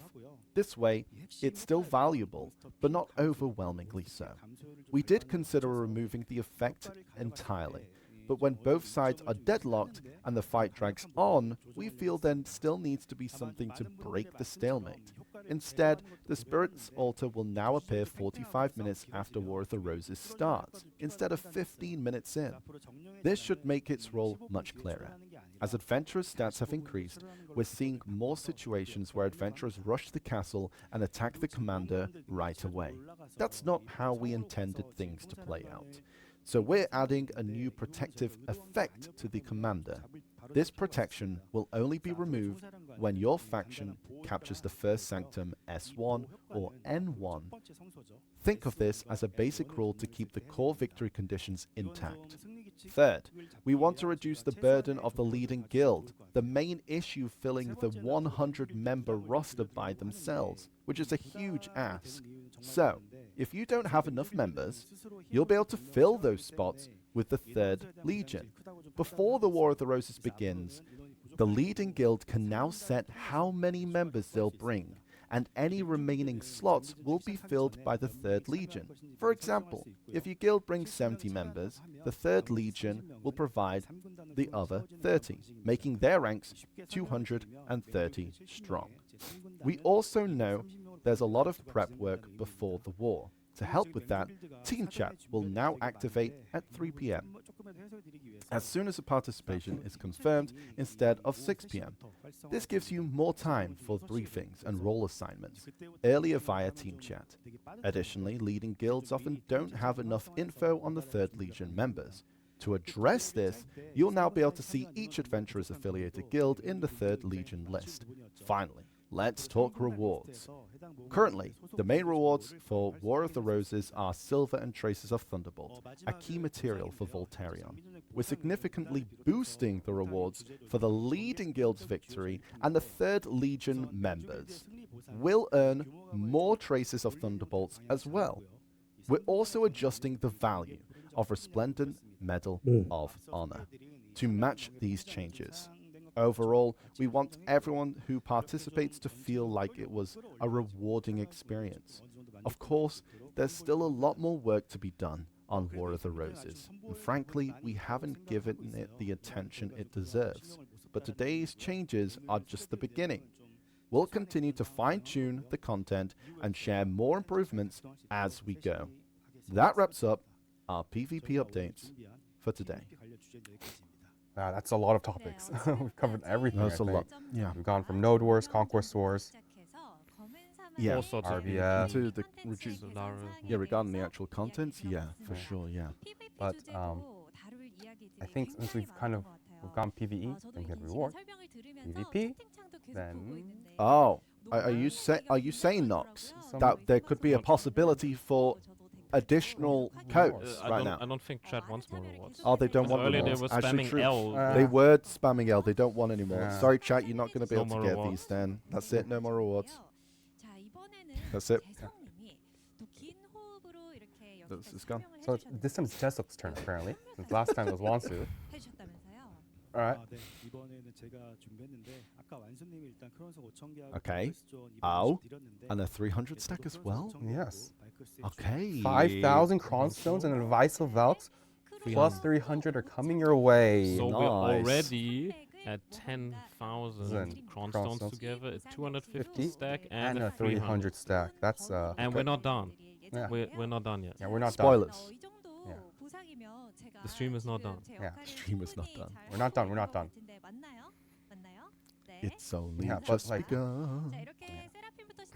And now, yeah, we actually. Oh, it seems we're taking a short break before Okay. we continue. Break time. Break time. I think, yeah, they've shared a lot. Let's be real.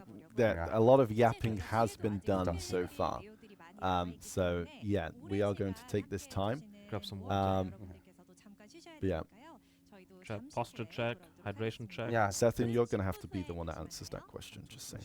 Good luck with that. 한 얘기 하나만 더 드리고 Oh, wait, there's some. Oh, they want to say one thing. Oh. 아무래도 모험가님들이 이제 온라인 연예인만큼 기대하셨던 부분들이 있으셨을 텐데 저희가 또 충분한 소통이 되지 않는다고 느끼셔서 좀 서운하고 답답한 So 부분이 Wansu 있으실 것 같아요. wants to express that yeah he understands how adventurers may be disappointed because this is an online ball, but they are not really responding directly to chat as much as they can. 저희도 지금 말씀하시는 부분들 다 봤거든요. 그래서 저희도 And they want to reassure everyone, hey, they are reading chat, and they might not have an answer right now, but they are reading chat, and they're going to take note of this and respond to it after.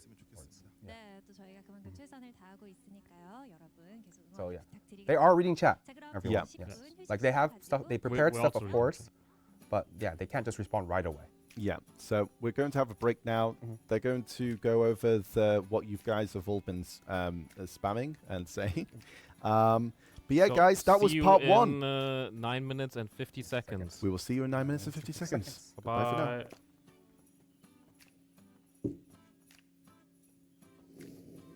All right.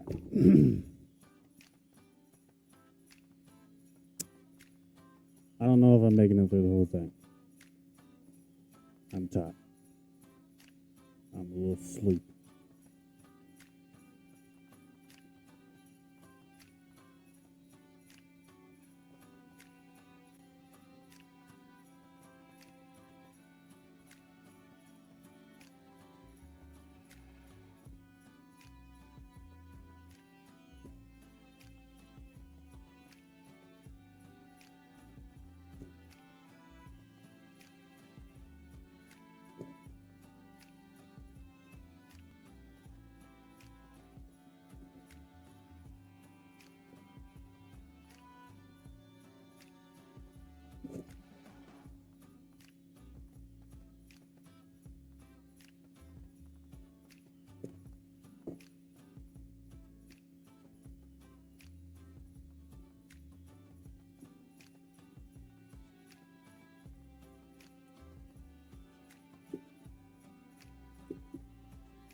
Well, I don't know, man.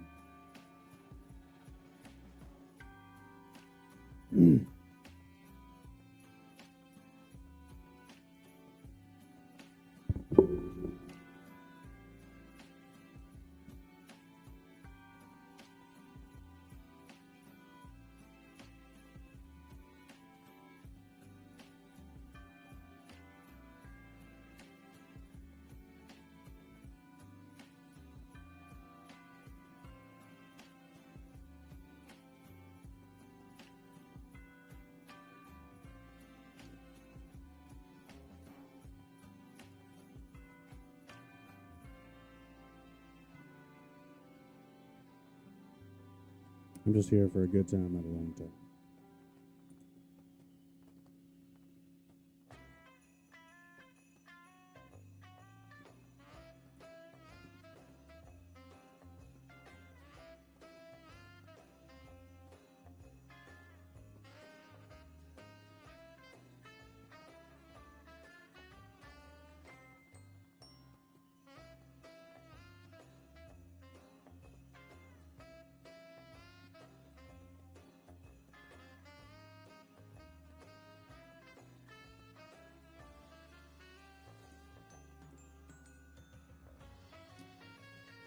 I'm not sure how much more I got in me.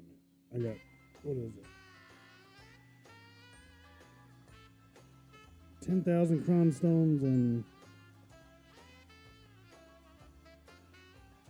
a 250 and a 300 volt.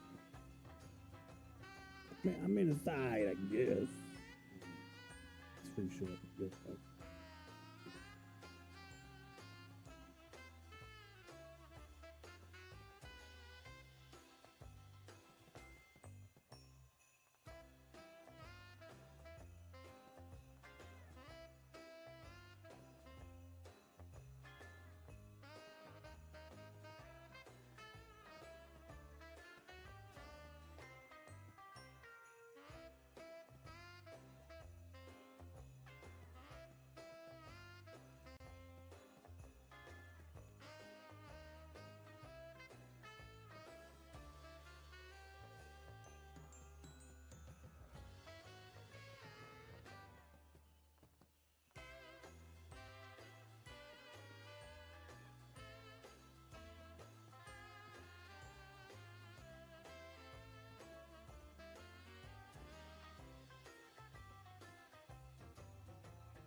Not sure how much more I got in there.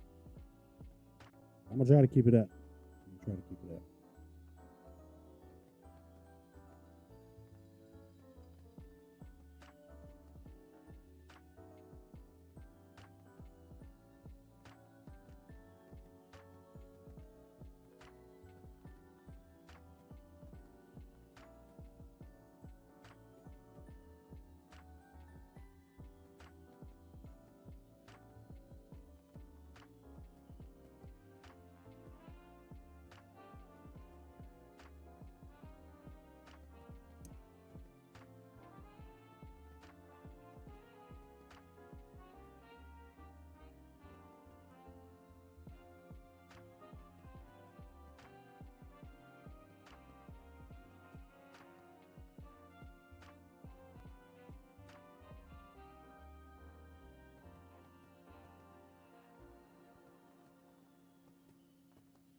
Okay, everyone, welcome back.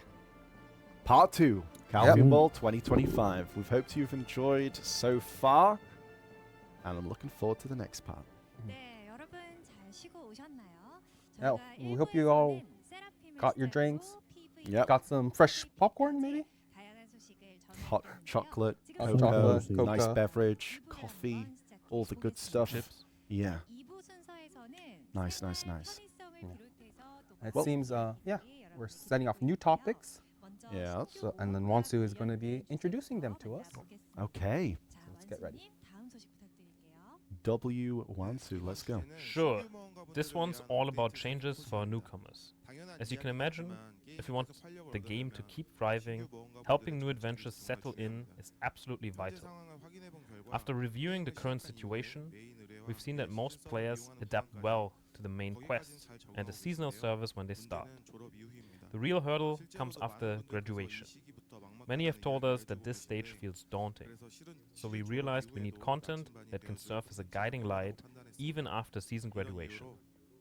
That's why during the Heidel Ball we announced plans to create a dedicated space in Olvia for rookie adventurers.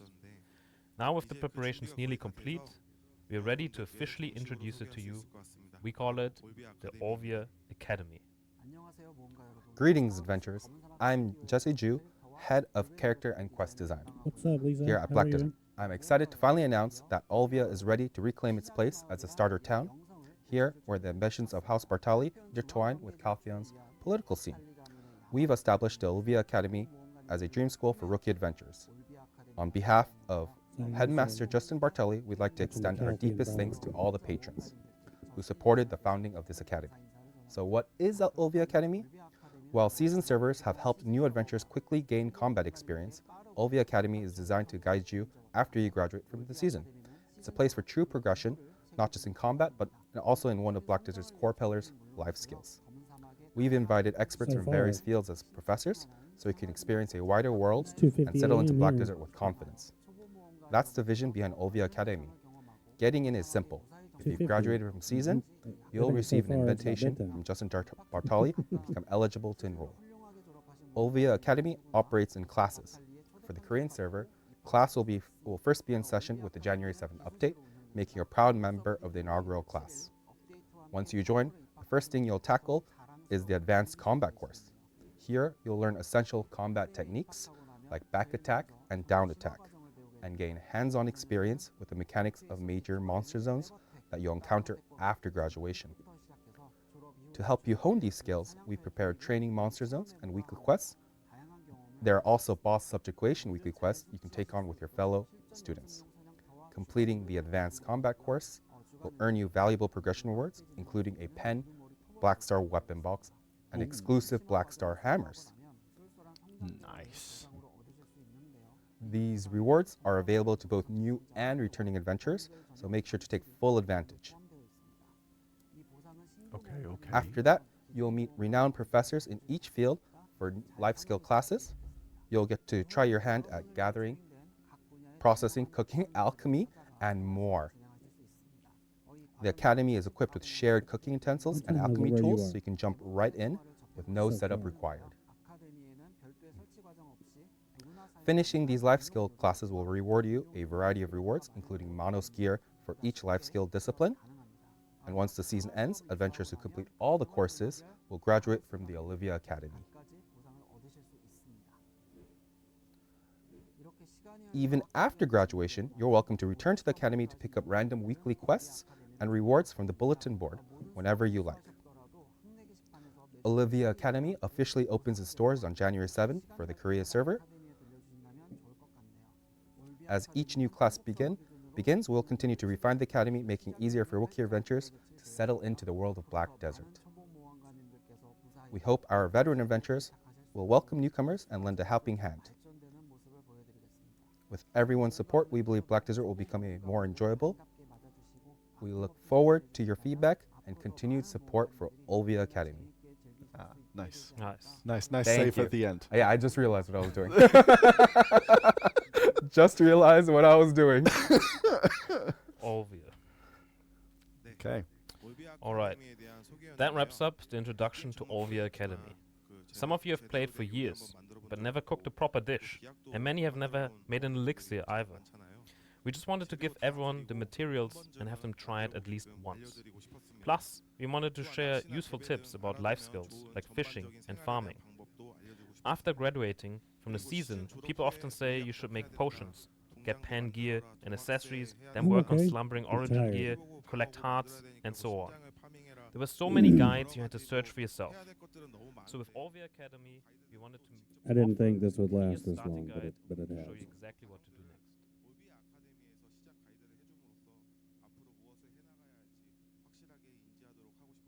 My mic volume? As we mentioned in the video, Olvia Academy will run on a class-based system. Class 1 starts on January 7th on the Korean Can't server hear myself. and Hang on. runs until April 14th. There's no break. Class 2 will begin immediately after April 15th. The reason for this class system is to help adventurers feel a sense of belonging. Since your goals change depending on when you first start playing, we believe the class system will help new adventurers connect. Pause. And to make this even more special, everyone who Testing, enrolls 1, 2, in Olvia 3. Academy will receive an Academia outfit set as their school uniform.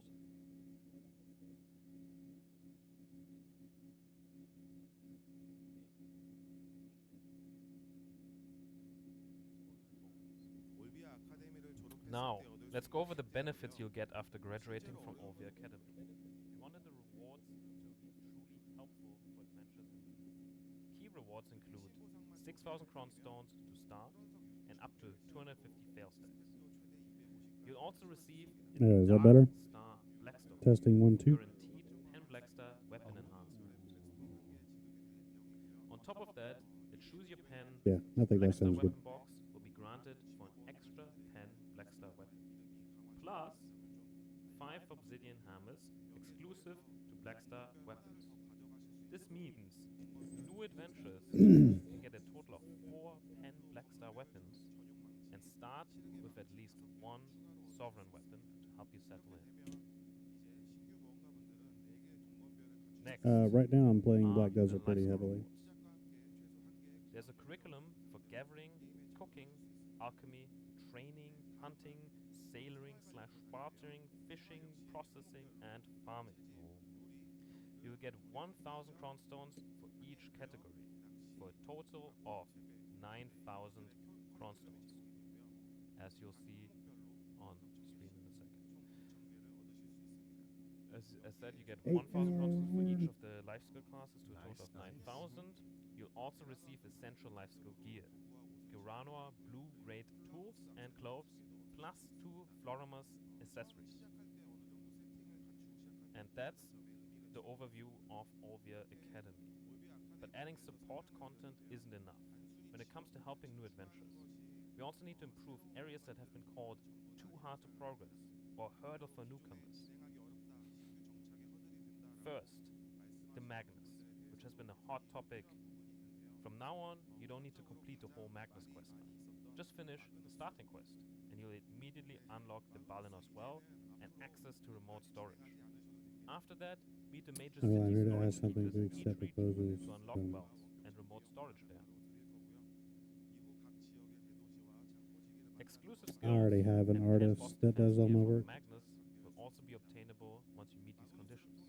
Of course, the Magnus story will still be available I if appreciate you it, want to though. enjoy it, and we're planning to add new rewards like colored titles for extra motivation.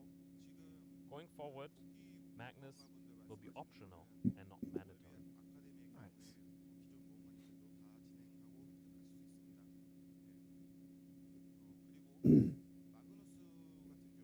Yeah, she done all of this. Yeah, I think that's nice. We're a little bit in the future. Like that. but, Yeah, I mean, it happens, you know. Well, But which is I feel like futuristic everything like just that. made to the Yeah. idea is to help people starting out. all this stuff. Yeah. Become fellow players so that You know, there's more adventures. We talked on the about world. for our experienced veteran adventurers earlier on, and then this is helping them. But yeah, season servers are also changing. We're making them simpler and more intuitive, This especially one. for things that are too complex. That one. Right now on, you'll progress using only Tuvala gear. Tuvala gear will also change from season exclusive to regular gear. The season exclusive label confused new adventurers, so we're removing that restriction. Even with these changes, season characters will still use Tuvala gear, and in any enhanced Tuvala gear you own will remain usable. For enhancement, time-filled Blackstones will be replaced by regular Blackstones and concentrated magical Blackstones. Time-filled Blackstones were used not only for enhancing Tuvala gear, but also for max durability repairs, material exchanges, and more. So instead of removing them, we're renaming them to Time-Filled Fragment. You'll still be able to exchange these fragments for Valk's Cry and item collection increase scrolls and repair Tuvala gear's the max hell? durability. The season pass will be adjusted to match these changes, and we'll share full details in a notice before the update. That's nice. Yeah. Cleaning it up a bit. That's nice. More Naru gear. Yeah. This thing can last That's 8 all for hours. the new adventure content so far. Ain't no way. 8 hours a lot. I think OV Academy is a lot. There's a lot of kind of story background that we saw in the dev commentary, and yeah, easier Magnus requirements and Yeah. season server improvements. It's a lot. And I hope your adventure there it will be there goes. for the first inaugural class. All right, so all of these. Okay. Oh, rewards? Handmade. Rewards? I see the rewards on screen. Oh. But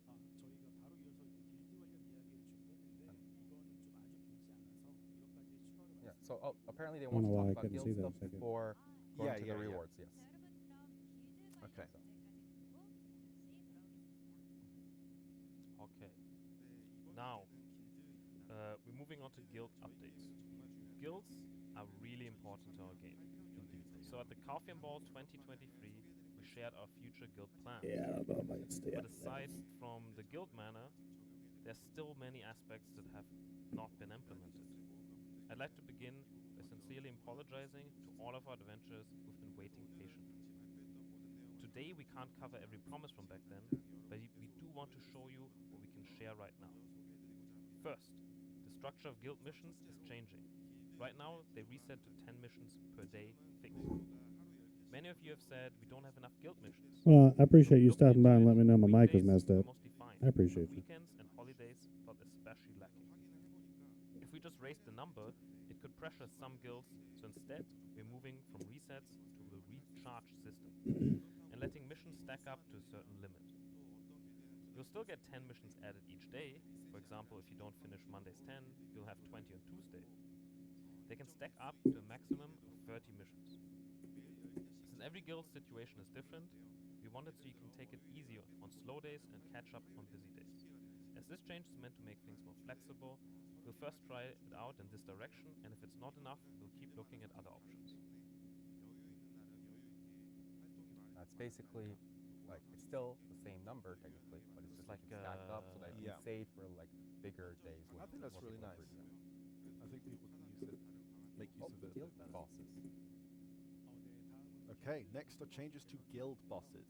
Since we raised rewards, many guilds run boss fights regularly. Their content, where guild members gather together, and they're great for helping new adventurers and showing off your guild, so we see them as a key pillar of guild content. We want to keep adding more events around them, and also raise the rewards even further, but one thing kept blocking us. It's the war hero system, what you usually call mercs. By joining guild boss content as a war hero over and over, you can still earn a decent amount of rewards, so many join that way. It's hard to say if that's purely good or purely bad. For actual guild leaders, it's a helpful system when you're short on members. You can fill your boss fight with war heroes when you need them. But to expand guild boss content and push rewards even higher overall, we needed to set some clear rules here. If we just increase rewards, war hero repeats would inevitably lead to way too many rewards. So after a lot of eternal debate, we've decided to lock war heroes to node and conquest wars only, and they will no longer be able to join guild boss content. For those who've relied on war heroes to fill your guild, Oh my god. this may sting, Chat so fast. but it was a necessary step for future systems growth, and we ask for your understanding. Adventurers, in return, since we're tightening things here, we'll raise Bless the me. rewards you share with guild members and run many more related events as well. There are also changes to guild boss lineup. The distant ancient Hooterer, Recording, I gotta. out on its own, will now retire, and new raid targets Org Chief Org and Morgulus, Lord of the Golems, will be added. Their spawn locations, as you see, I was gonna have to get this stuff in have the been morning. adjusted so they're not too far from It's already other 3 bosses. a.m. When you tackle several bosses in a row, your overall route should feel much smoother. And from now on, when you summon a guild boss, a guild-only field will open, just like with Khan. So unlike before, you'll be in a cleaner space and can focus purely on the battle itself. We'll polish this up so we can show it to you soon, and we'll prepare a variety of events around it too. Next. The guild UI and quality of life changes. First, you can change alliance max size and ratios without disbanding. Until now, any alliance change meant disbanding and rebuilding the alliance from scratch, which was tedious. We hope this makes alliance management a bit easier.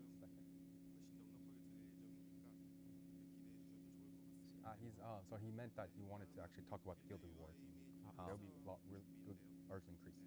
Yeah, the rewards for the bosses will be increased. Yeah, so don't worry guys, I know a lot of you are annoyed. We hope this makes alliance management a bit easier. Next is how you obtain guild crafting materials. Until now, to build guild elephants, was he still talking about alliance? I mean, back. Sure. Until now, to build guild elephants or guild galleys, you had to gather Kadri tokens and roam around slaying sea monsters. These are items for the whole guild, but in practice a few members, very dedicated, especially for officers, had to put in most of the time and effort. We always felt bad about that part. So from now on, you'll be able to use shared guild funds to buy these materials from the guild shop, and also this earn thing them really through take? guild content you play I'm together. worried this thing could take For actually 8 example, hours. you could buy restored Kadri's Forbidden Book in the guild shop, or obtain them by defeating guild bosses. Since these are for everyone in the guild, we want them to come from something everyone builds together. There are also changes to guild, party, and platoon recruitment. First, the UI.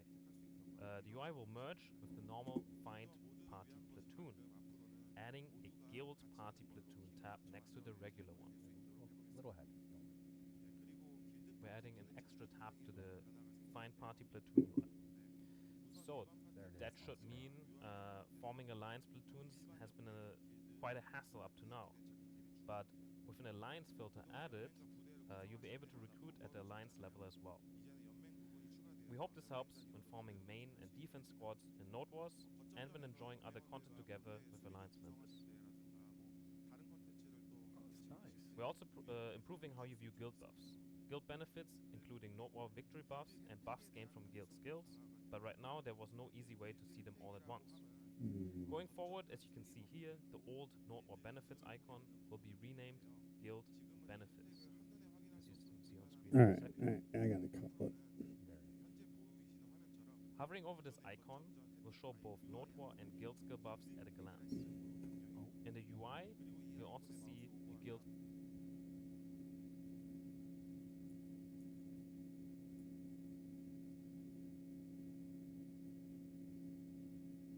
How to get that morning. All right. So if you're tuned into my channel,